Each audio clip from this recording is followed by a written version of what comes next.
Welcome, everybody, to the Be Revolutionary podcast. This is episode 11. Wow, 11 episodes. This is impressive, even by my standards. We have Ryan Serravalle as our guest today. And of course, Emily Perrie as our co-host. And I'm Andrew Perrie, and I am also a co-host on the show. Emily, it's been a while. It has. It's been too long. The last episode, I was with Eric and Brian. Yes, and we only have 3 spots, so I had to sit out. That was a great show, Andrew. You did fantastic as a host. Thank you very much. That's why I wasn't here, led with that. I wanted to hear a compliment. Yeah, so great. Why don't you kick things off? I know this has been, we've missed a couple of weeks here, but we're a little rusty. Let's shake it off. Let's dive right in and let's do this thing. Okay. All right. Don't be nervous. I'm not nervous. I'm not nervous. Like, you're not making me nervous. I'm more nervous I won't do well, and then he'll say he could have done a better job, and then this will never end. So I'm a little nervous, but I'm more excited to actually be here with you for 1 whole hour. We had to track down his assistants. We had to put in his calendar. His assistant. We had 3 scheduled, but they were rescheduled. He's here today. He's here today. I'm so excited, and I have so many questions to ask you today. I know the answer to a lot of them, but I'm going to ask them to you anyway. Okay. So, Ryan, I do an intro, just so you know, on people when they come here. So I have a paragraph I'm going to read on you. Okay. I didn't write it. You can guess who wrote it when I read it. It's kind of your career summed up in a nutshell. All of your careers. Is that even possible? It is possible. Ryan, you founded Revel Realty in 2013 after a successful basketball career. After multiple championships, you played professional basketball in Italy, France, and Poland, which is super impressive. I've never been to those countries. You have a psychology degree, which explains a lot.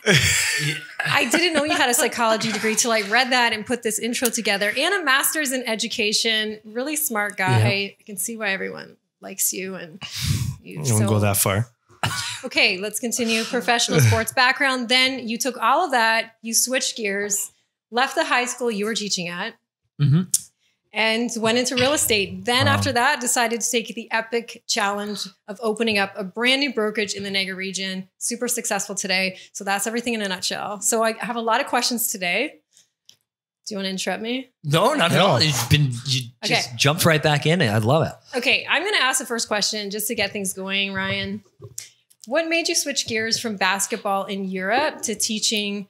My first question. What made you switch gears from basketball in Europe to teaching in Niagara? Let's start there. I know the answer to this, but I'll let you share. Okay, so actually, I stopped basketball prematurely when it was considered my prime. I was 27 years old.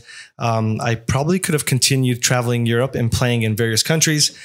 But mainly the reason why I returned home was for family reasons. I wanted to be closer to my parents and my brothers, who I had been away for so many years. And given the situation of my father and his current condition at the time, it was just difficult for me to be traveling across Europe when I felt that my heart was still at home. So that was sort of the deciding factor at that age, was a critical age in my life that I had to decide where my future was going to end up. And I wanted to start in Canada. Okay. And then so you started teaching. So I returned home. I actually got involved into business in my father's company, Thorold Auto Parts and Recyclers. And I learned a lot about the business world from my father and my brother and my mother. And I always had an interest in teaching. Just educating young people was always intriguing for me. And so I decided to take the leap from business to go into teaching, but I always knew I would return back to business. And it was just after 3.5 years that led me back into the business world, where I decided to take real estate full time. So you taught for about 3 years. So it was a short career. But I run into people all the time that are like, Ryan used to teach. Ryan was my teacher. He was my favorite teacher. And I'm like, taught in 3 years. How's that? Here we go again. Because you can't go anywhere without somebody knowing him. You know what? The teaching was great. And it's funny because these kids have obviously grown up. And when they contact you, it's a little bit weird, a little bit odd, because they're in the situation where they're investing into real estate. And I still look at them as a grade 10, grade 11 student. So that part has been great. But Andrew, you're right. Just for 3 years, for the amount of students that I taught. And it was a great experience. I wouldn't trade it for the world. Right? Well, it was 3 years. And in those years, you made an impact that people, still remember you, and not because you're on the billboards of Niagara. The billboards. I have a topic today on the billboards. Okay. So my next question is, so at what point did you go into real estate? What year did you get your license? So I was 2007. Okay. At the same time, I was hired as a teacher, and I actually did both jobs for 3 years. Yes. And on my lunch time and right after school at 2:30, I was showing property and I was listing properties. And at that point, Pinewood Homes Niagara gave me a great opportunity to start with new construction. It was a product that they were listing at $249,900, and they thought, back then it doesn't exist anymore in Niagara. But the owner thought that at my age, in my 20s, could correlate very well with the purchasers for this product, and gave me an opportunity that I thought was very generous at the time. And then it sort of kickstarted my real estate career. So I can speak for other new agents too. When you have that other job in the first few years, it's challenging. You have to hustle. You have to work hard. You worked a lot of weekends. We've talked about this, every weekend was open houses for the builder. You have to build your business while you were teaching. That's a lot. Yeah. I mean, we've mentioned this many times. Every Saturday and Sunday, I was always working. It was a 7-day work week for me prior to having kids and being married. So that was the opportunity that I had to really invest in and grow my business. As you mentioned, and you teach quite often, is in this industry, you have to build your business. And for us at that point, it was sitting open houses and generating leads and a database of clients. So I took advantage of that in my late 20s. Perfect. Okay, Ryan, you mentioned family. I know family is so important to you because I know you well. You had a lot of support from your family. Was this an adventure that everybody supported you with? Were there some people like, what are you doing? Let's fast forward to maybe like starting your own brokerage. So funny enough, my mother was the one who encouraged me to get my real estate license. When I went for approval to my father, he actually commented that his very good friend is a realtor in the industry for 20 years and never really accomplished anything, to allude to the fact that I would probably follow in the same footsteps and not accomplish too much. So that motivated me to prove my father wrong, that I could enter into this industry and be successful. So it was always a driving force in the background for me. And let's talk a little bit about pushing through that idea you had of Revel. And there's resistance in the community because opening a new brokerage, there's not a huge success rate. Like somebody wants to open a new real estate office, it's tough, and you have to build a brand. That's not something that's easy to do. So did you get some just people in the community discouraging you from doing that? Why are you leaving these, an established brand to open something? Yeah, I mean, at that point when I decided I wanted to go on my own, I had a long talk with Nikki, my wife, and she was obviously on board. I probably didn't understand the challenges that were ahead of us, how difficult it would be to develop a brand, how much money would be invested, how much time, thought, and energy would be put into it. That was the exciting part about it. I mean, if you look at my background in basketball, it was always sort of the underdog mentality, playing for small schools, playing in a sport that I pretty much didn't belong in. So it sort of followed suit with what I was accustomed to and used to. So that was the intriguing part about going on my own. Now that I look back, would I do it again? I'd probably have second thoughts on that question. Yeah. So using that basketball experience when you're first getting started. I mean, I remember as a sales manager, we were always taught to, look out for people who had a competitive sports background because of that competitiveness and their willingness to kind of not give up. So do you think your experience, with basketball was something that very much helped you get the brokerage off the ground? To be honest, I think it was the driving force. Yeah. In sport, in any sport, most athletes understand this. The push to succeed, to push yourself to levels that you probably would not normally go to.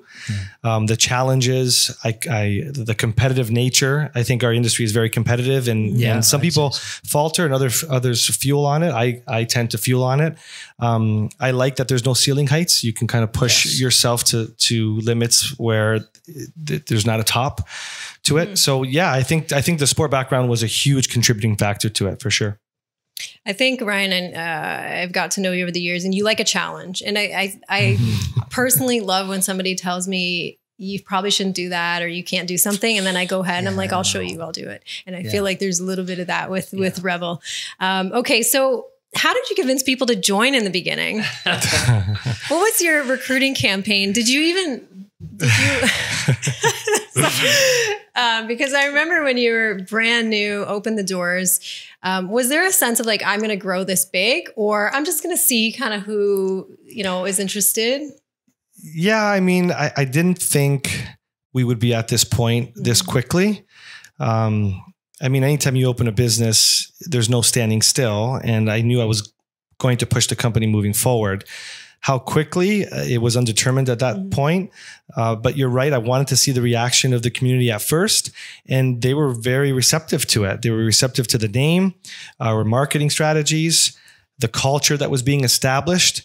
And then from there, I think it opened our eyes to say, okay, let's continue this push a little forward and see where it will take us. And then along the way, I think critical things happened. I mean, you were very instrumental in that critical stage and early on, and Andrew was as well. And I think lots of people, a lot of people were. Exactly. It wasn't just you two, but when you add such important components to a company and they add to the culture and the characteristics of this brand, it just started to expand organically on its own, and we couldn't keep control of it, to be honest with you.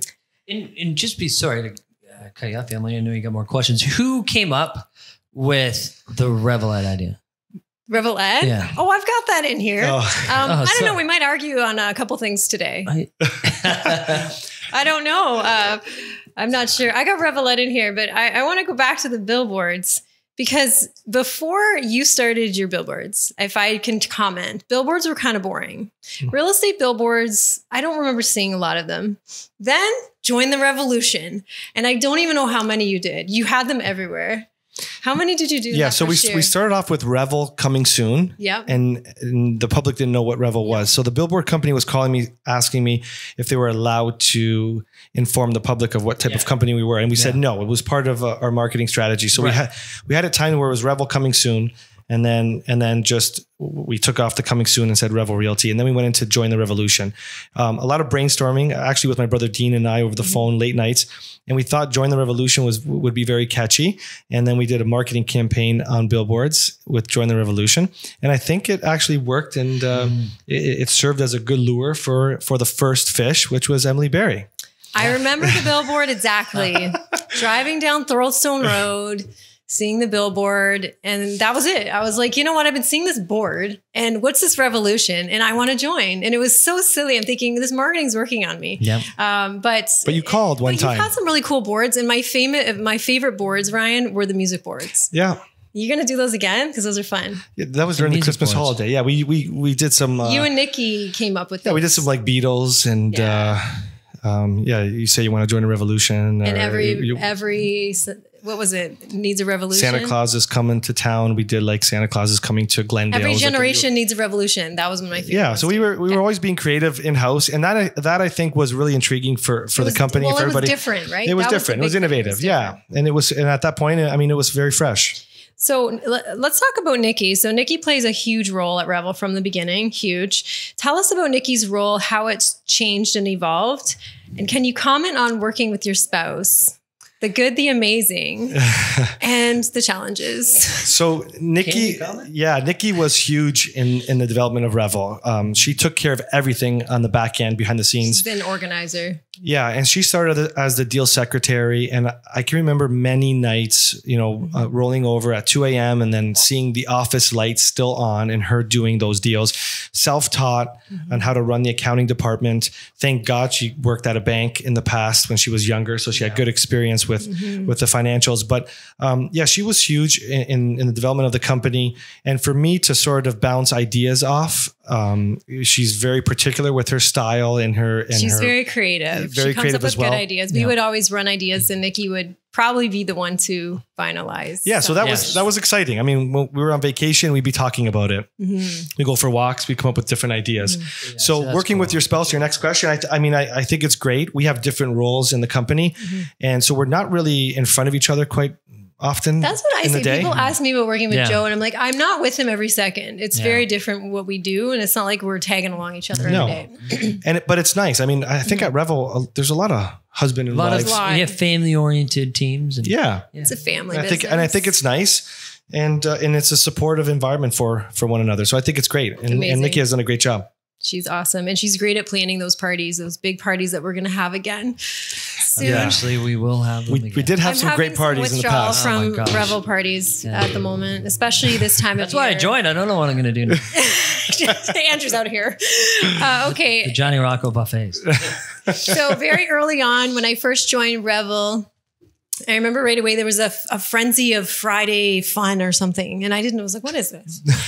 It was a Friday frenzy. I didn't know how to spell it. I still don't. Z or S, I don't know. It's Friday frenzies, and we have continued them throughout the last 6 years.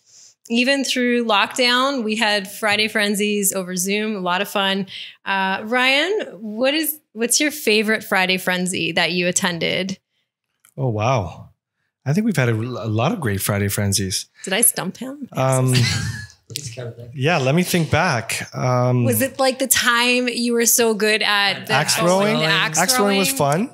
Because he was so good at it. Was it the time you were so good at like the arrow shooting and got the target? No, I think the bowling night was fun. Bowling nights are fun. You guys did archery? The bowling. Yes, we did archery. I missed archery. Yes, I pulled a muscle, and Emily pulled a muscle and couldn't work. You pulled. It was a buttocks muscle. She pulled her muscle. I couldn't walk. Yeah. I just didn't have the form. I didn't know what I was doing, and it was pretty bad. So I mean, the Friday Frenzies is just a great, I think, thing that the company has where we can all be social, have a great time together. You guys did the yoga. Goat yoga, where the goat yoga peed on Andrew. Yeah. All over Andrew. I wasn't there. Yeah, I think we've talked about it. The hot yoga was bad. Joe came to that. I got some really awkward pictures of you and Joe doing hot yoga that I didn't post too many places. If you ever need something, a dish on Ryan, I have the hot yoga pictures. Okay, let's move on from Friday Frenzies. There's so much to go through. Revel Ed, I know Andrew. Revel Ed is really important, and I do want to touch on that today. Revel Ed was created super early in the game, so we had all these new agents joining. We didn't know what to do with them. They were all calling me, and they were calling some of the other experienced agents, and we wanted to help them. So really quickly, we had to establish something, and it evolved though. Do you want to talk about Revel Ed at all? I mean, you were a big part in helping the growth of Revel, and you saw how my time was very thin, and you jumped in to take a lot of the meetings with new realtors that were joining. And then once they joined, there was a responsibility to provide for these realtors, education, right? Yeah, education. So you and I really sat down and narrowed down a great education program that I think was always being tweaked. And I love it because realtors who have gone through that program, I mean, Darcy was Rookie of the Year afterwards, which was great. I mean, Andrew, you've done so much with it as well. And I was intrigued by it because I think the key to sales is educating. And I think that's been such a great backbone of the company, and it's become your baby. I know how serious you take it. But you've done a great job with it. And now it's evolved into its own division. Trying to get it is organized as possible. And I think that's what's lacking in real estate and some other brokerages is they say they have mentor programs. They say they have training and will train you. But there's nothing really like, there's no cycles. There's no like every, on this day we have a class. They just kind of, put things together, especially when the lockdown hit. And I know a lot of brokerages had nothing to offer because they didn't go to digital. Don't you take attendance too? Yeah, you take attendance and it's accountability. And I think it's great. I think you do a great job at it. It is good. Yeah. And even Sam Johnson hopped back on. She hadn't, Sam's on my team, and she hopped on after not being on for a few months. And she's like, oh my God, I forgot how amazing it is. It's getting me fired up. It's getting me back rejuvenated. And my team had a week of, all these bad things happening, buyers walking away. It was one after another. And then they kind of got back involved in the Revel Ed, and they got to listen to you. I forget what class it actually was, but they said the big takeaway was not just the education, but the culture and the family and the support. Huge support. And again, they're getting taught by top producers. And that's a huge difference with other places can just hire somebody, you know, to teach and train, but they're not out there selling and they don't have the experience behind them. I really love throwing my stories in there and they love it. And the other mentors help me teach too. It's not just me. So it's a great, great program. And we have the cute logo going now. We've got a little dot guy, you know. Yeah, it's good. Okay. So Revel Ed, very good. Are you going through a checklist? I got a checklist today. I had to look organized in front of Ryan. It's supposed to be organic conversation. No, I knew he was going to make me nervous, so I needed to stay organized. Okay. We have some time before break. Okay, no break yet. Revel Luxury. This is from Joe, actually, because Joe helped me prepare some questions. He said, let's ask Ryan about the luxury market because it's exploding in Niagara this year. We haven't touched on the market, but you and I touch on the market a lot. So I don't want to go there too much, but specifically with Revel Luxury, how does Revel Luxury add value for the agents and clients? So why we put it together years ago. And then your take on the luxury market right now, because you're really... Look at Joe, right? Joe's good. So when we started Revel, we made it mandatory to have professional photography with every listing. I think just that alone shocked a lot of the realtors. It set us apart almost immediately. And now, you know, with our Revel Luxury division was a step further with that because we started to see a lot of our realtors were listing a lot of luxury in Niagara. Prices were obviously increasing.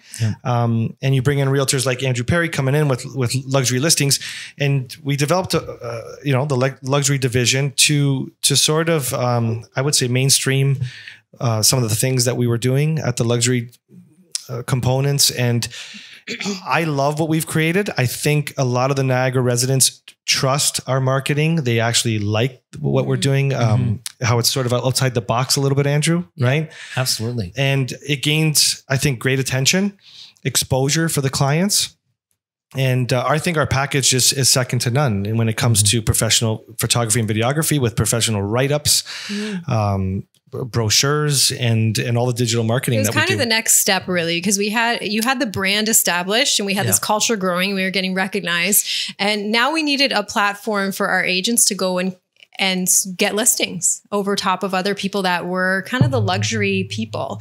And so we put that together. And I think the value for the agents is they have this great brand to go in and compete with those other luxury, you know, there's certain areas that people know this is the luxury person in my area. And we're like, no, we can do this and we can do it even better. And we look cool too. Right. Yeah. And we have and I think another thing as well is that one thing that I've learned from you, Ryan, is, you know, to say yes to opportunities. And I think that's a huge thing because when I first got started, you know, do you want to list this big luxury farm, 50 acres? Oh, geez, I've never done that before. Intimidating for a new agent. It's intimidating. And I think the one thing that we can provide our agents from the Revel Luxury program is that we try to take out all the guesswork. Right. We want you to say yes to the opportunities and we want you to feel confident in taking those opportunities. And just kind of, it's laid out for you, right? A simple checklist, photos, videos, sign, right? And it's just one of those value added services that we like to offer that just kind of kick things up a notch. Yeah. And we had so many logos, remember? We were picking, picking, and there were so many, and we finally got it. And I think it's sharp and I think it's cool. And we have that tagline at the end of our videos. Yeah, go ahead. A Revel Luxury. You can do it. Revel Luxury. We don't just sell homes. We sell lifestyle. We sell lifestyle.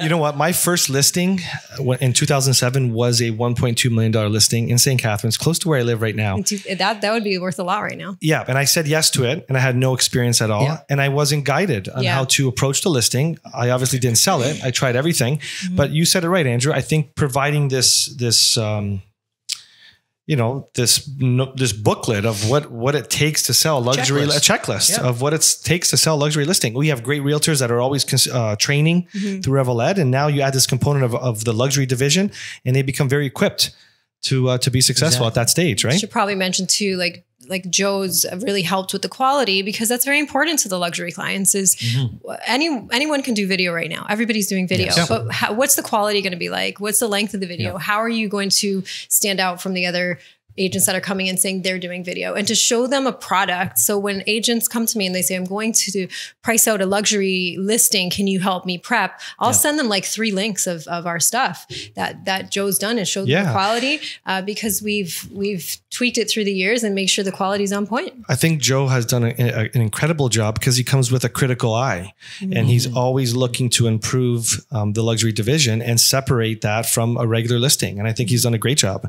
And we're seeing a lot of luxury listings come through the company. There's a lot of definitely the luxury market. We talked about this a little bit with Evan when Evan was on. Remember the luxury market? He talked about the commercial industry right now too. But luxury is just booming. More people, like we used to take a luxury listing years ago and plan on having it on the market for a little while, maybe 6 months at least. I would sign nothing less than a year. Are you're seeing competing offers on luxury? Yeah, we're seeing that more often.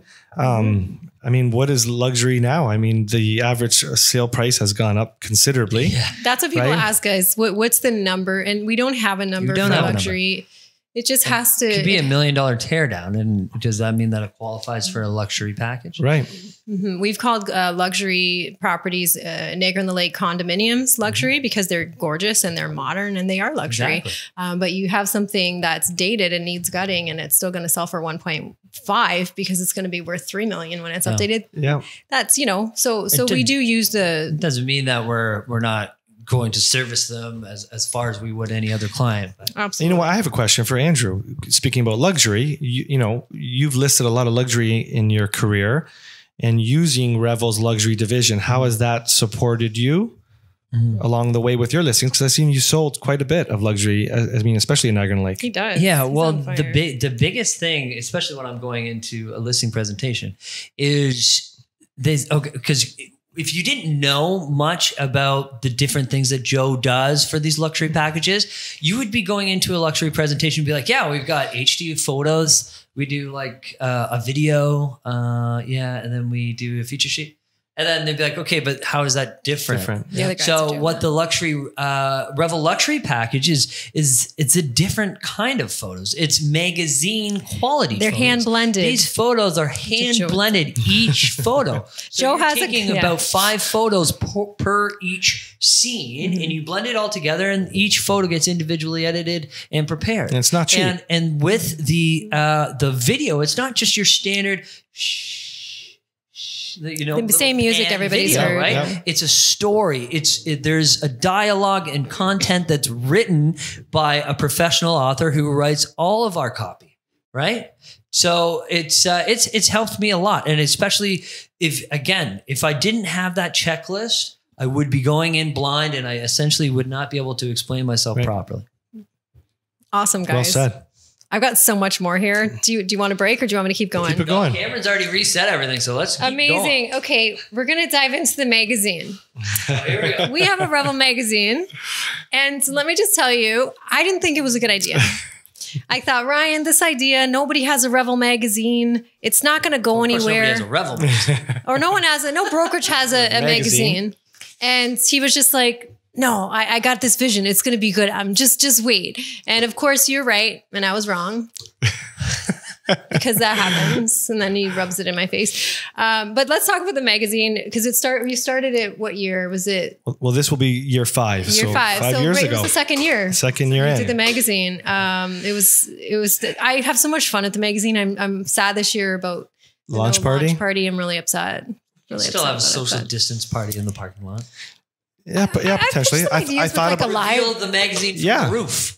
Thought about bringing a live reveal. We can do like a live link. Yeah, if the weather agrees. Weather agrees, yeah. But do you want to talk about maybe your idea behind the magazine, the fun you've had with it, because I know it's a lot of work. Where did the idea come from? Oh, his head.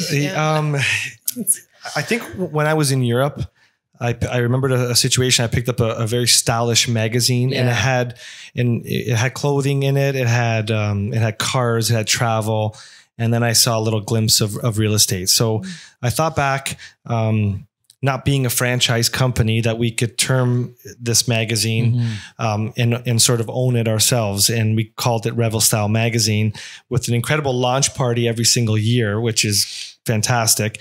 And it's to connect with the community. It's to promote lifestyle. Like I think people are intrigued to see what is happening in their community, to learn a little bit about real estate. Everyone is interested in real estate and culture and fashion, some travel, food. There's a lot of foodies. I mean, Niagara has great restaurants and wineries. Absolutely. So I think just encompassing it all together with what we stand for is to celebrate. Culture, celebrate lifestyle.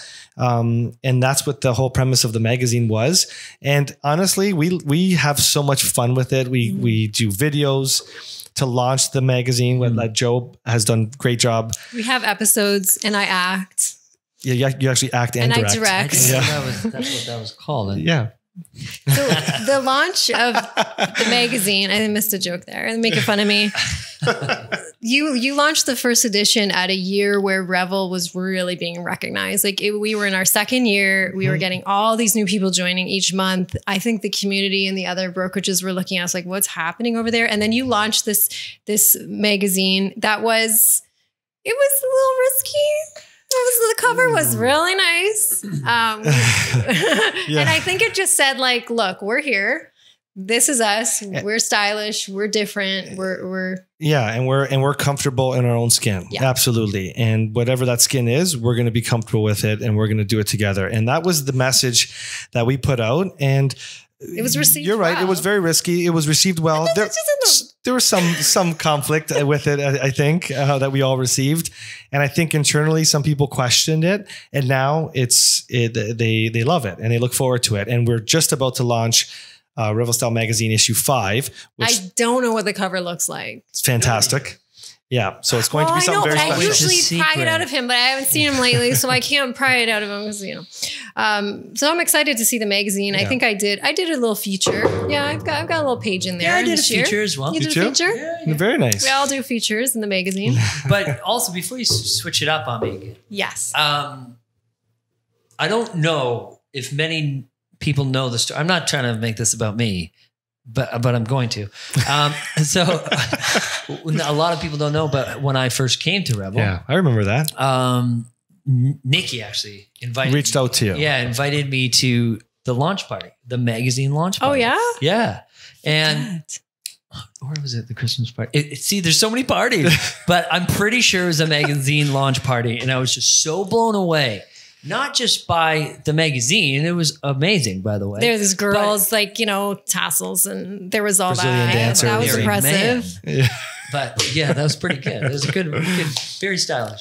But I just think seeing everybody come together and see the camaraderie, and the family and the culture and the parties. And it was just, everybody was so extremely friendly that I even got in a picture before I signed with the brokerage. Before you did. I don't know. So you were on, what were you doing in there? You were on the radar. You were on the radar. Yeah, I think so. Yeah, you're on a radar. But I think just seeing how everybody celebrated, I think that was just a huge thing. So not only is this magazine an amazing piece to showcase Niagara, our realtors, the brokerage, but it's also a very what would I say? A friendly way of showing clients and other realtors what Revel's all about. Yeah. I would say the top 4 or 5 moments in Revel, not to be cheesy, really. But if I'm honest, it's the magazine launches, because when we play the video that I know Joe works at editing and it was casted and Dean writes the script and we film it and I'm stressed and Ryan and I are fighting and it gets stressful. And we come up with this great, episode of the brokerage that's hilarious. I think we think we're funnier than other people. No, the people who attend do laugh. Okay. Yes. Yeah, of course. So it's seeing that episode play and then the launch, and it goes, it's one of the big last year's launch with Jen Blakely doing the music video. That was very fantastic. Emotional. And then very emotional. to me, I have it on my phone still. That was like a top moment for me being with the company. And you mentioned it. We have, I think, the best photographer out there that shoots the cover. Yeah. And she does a fantastic job every single year for us. So she makes fantastic. me look great. Yeah, she made you look pretty good recently. She does that. It's great. Yeah. So that's a lot of fun. We'll miss that a little bit, but we'll get back to it. Yeah. We'll have another launch and another parties to come. Okay, guys, we're rolling here. What about the galas? Tell us about, because early on, Ryan, we talked about fundraising and kind of giving back to community as opposed to like really putting the attention on our realtors as top producers and winning all these awards. I think early on, you and I talked about let's shift gears and make it about like the community and what can we do to raise money and fundraise and kind of make it more about that and have a big gala that's not about us really, but it's about something else more big. Yeah. I mean, I think that was another big idea that came within the company at a time when you mentioned other companies are handing out awards, and we went against the grain yet another time and focused on something I think a much larger, much bigger, and it's the community to give back, right? So we created the Revel Charity Ball. Again, just a fantastic, like, so much fun party, great celebration, as Andrew mentioned, where the community gets together for a bigger purpose. And we raised great money for Project Share one year. We raised money for the Niagara St. Catharines Hospital for the Heart Foundation. Unfortunately, we had slated this year for Bethlehem Housing. Bethlehem Housing next. But I still have something that, we're going to work on for Bethlehem Housing because COVID stopped that.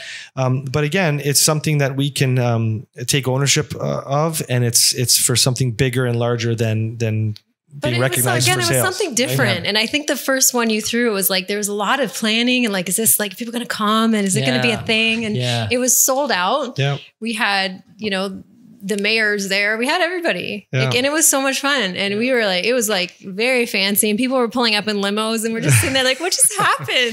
This is a lot of fun. And then you have fun too. Yeah, we have fun. The last to leave the party. Yeah, let me tell 100%. You. And especially the friends I grew up with, don't behave very well. But your friends I had a lot of fun joining the buddies there by the bar. Yeah. So no, it's a great cause. Like honorary, revelers. They just come along. That's funny. But it's something very special. I love the charity ball. I was so disappointed that we weren't able to celebrate that this year. But hopefully, if things do improve with COVID, we'll be back at it.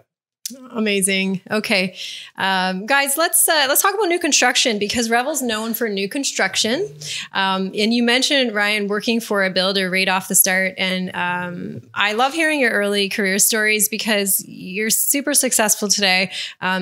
I do tell your stories to the new agents. I say, Ryan worked hard. He hustled. He was, under a team leader. He had to work hard to where he's at today. And I tell them that. But Revel's just, I guess the question is, why do you think builders are attracted to Revel as a marketing platform? And why new construction every year since you opened? Yeah. So, I mean, as I mentioned earlier, new construction started off right on the onset for me. And it was self-taught. Nobody taught me how to do it. It was spending hours and hours. And you taught me. Yes. And I remember when the first time you came, you didn't know the difference between plywood and a 2x4, but you sold though. She did sell. You did sell. I have to give you credit Ryan, for that. They said they wanted a house under 300. We don't have any. And I just shook my head. Emily, we have that model. It's $299. I was like, I'm so sorry. Never sending me back again. No, but I improved. I got better. So again, Pinewood Homes gave me a great opportunity to start, and I had to teach myself on those hours on the weekends. And along the way, it became very comfortable for me. And when we opened Revel, you were a great realtor. And again, it was just another component that I thought you could have added to your business to expand your business and other realtors who have joined. So it became the bloodline of Revel right from the onset. And now we represent many builders and developers. We've sold out numerous subdivisions and we have systems in place on how to gain and attract leads for these builders. So it's, I think builders have realized working with a good company that is comfortable selling new construction, because new construction is very different from selling resale. Yes. Different. And you have to be comfortable. There's timelines. It can be intimidating for the new agents, really. So we have that platform for them where they come. There's in-house builders. There's a variety of them. And they're learning. And that's like, to me, I was very intimidated by new construction. Like I didn't know the 2x4s and I didn't know all this stuff, but I learned, and it's sales. It's the same thing. thing. And it's people and building relationships and putting people in homes. Product. Yeah. And as Andrew mentioned too, it's always saying yes. If a developer or builder is going to ask you, are you interested in selling their product? You say yes. And we train weekly and in Revel Ed about how to sell new construction and what facets you have to focus on when you sell new construction, because it is very much different. We've done some cool video with new construction, and I think there's expectations from the builders and now for better marketing and creative marketing too. And so that's kind of our jam, right, at Revel. And I think that's why it's being noticed, because we've done some really neat videos with new construction projects, right? Yeah. And I mean, if you look in the GTA, you see a lot of developers working with independent brokerages because their marketing could be more widespread. I personally think, right? The creativity there's no boundaries to the creativity. And so in our area, I think originally it was uncommon. And now, I mean, like you said, we represent, I think 15 to 20 plus new developments throughout Niagara and more always coming. Right? Yeah. And maybe just for some of our viewers, do you want to comment on the new construction market right now? Because there was a time years ago where there was a lot of inventory and things have switched gears a bit. There's less areas going up.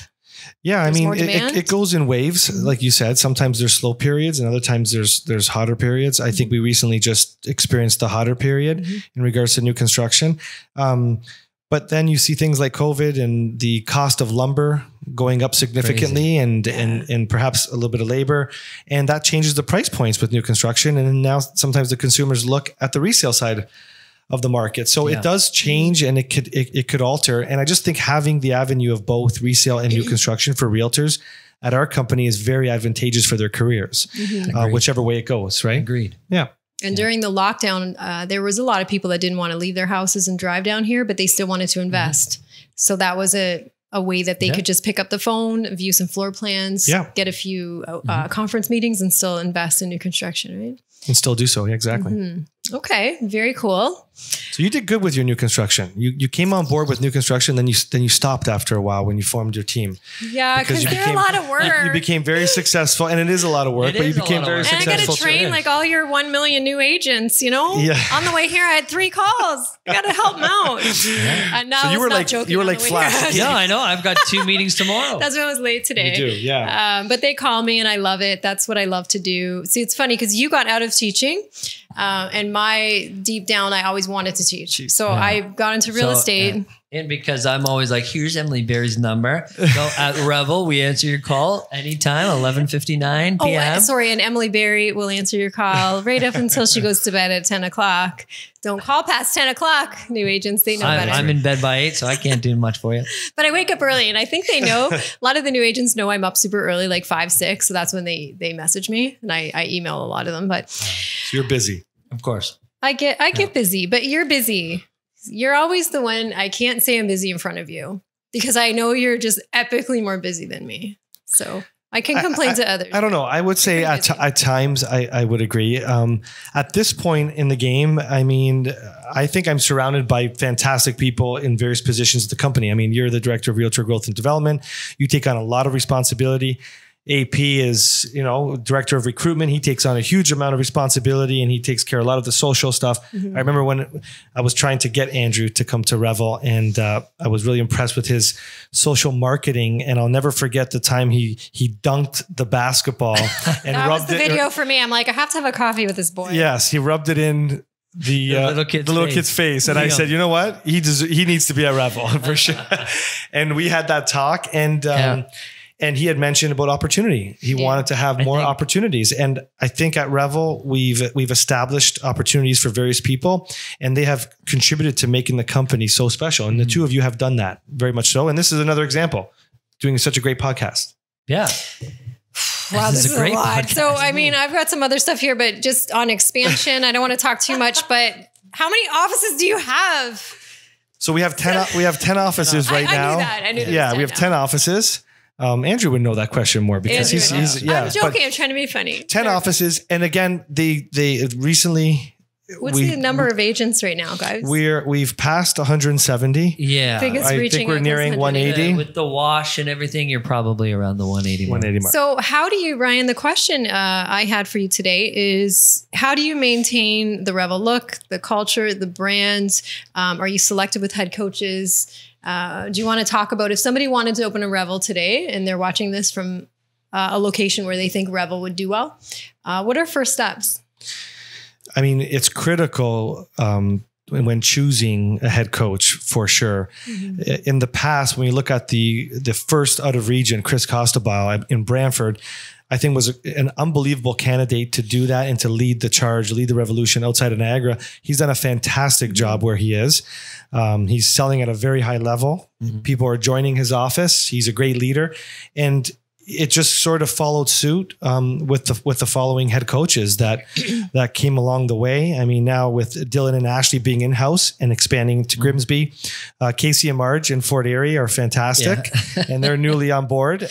We have Tracy Greenspoon up in Barrie, and recently Fred comes in high regard. Fred came in on a with podcast. Milton, and he was on the podcast, nice. And he is fantastic, and he's a Raptors fan as well. So that's a good sign. We're co-listing a property next week. You are, and I referred Fred a listing before he joined. Very good clients of mine up in Milton, and he was fantastic. And the great thing about it was the client said, I have 3 people that are on my list before I even mentioned him, and he was already one of them. Oh, wow. Nice. So that's such a great sign when you see things like that. So when choosing a head coach, I think internally we all discuss this. Yeah. Who we would want to lead that next charge. And it has to be a strong personality. Well, the Georgian Bay girls too. And the Georgian Bay recently. They're tough cookies. And Danielle, yes. Like women power up in North. Yeah. In Fantastic people. Yeah. And we went for the day and spent the afternoon with them, and they're unbelievable. And they're going to do fantastic in their area. So who is going to be next? Yes, we're always looking. We have interviews with people, and I know Andrew is always bringing people to the table. But it's also like we're completely inclusive, right, at Revel. But at the same time, like to even not even about the head coaches, but just about the agents we bring on. Like it's not like we're super selective, but at the same time, we want to make sure that quality realtors are coming. Ethical realtors are coming. 100. We want people, that are willing and looking for these opportunities. So I think the quality that, the Revel brand stands for is protected. Yeah. And to sort of comply with the teamwork. I mean, we're a team-oriented brokerage with a lot of support with one another. I mean, it's already a competitive industry.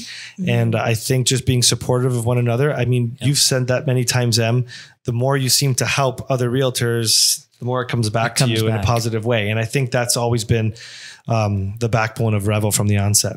I had some, not criticism, but when I started the training, I had some people discouraging me. It was like, you shouldn't get into that. Your business is going to go down. You're just going to get too busy training.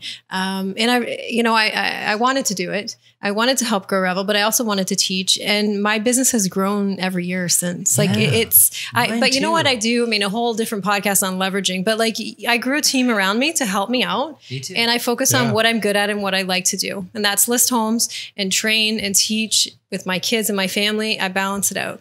It works. And it even like sometimes the opportunities aren't as clear. Because even Ryan said, "Are you sure you're ready for this, Andrew? Like, don't let it affect your business." And I was ready for it. And now I've got a team and I'm doing the same thing. I'm following your footsteps by leveraging off and having people do certain things so that I can focus more on this aspect and helping Revel grow. And you're helping individuals grow, which in turn helps Revel grow. Yeah. And so I think that, and I'm reading a good book. Oh my God, is it Jim Collins, From Good to Great. Yes. And it's what separates good leaders from great leaders.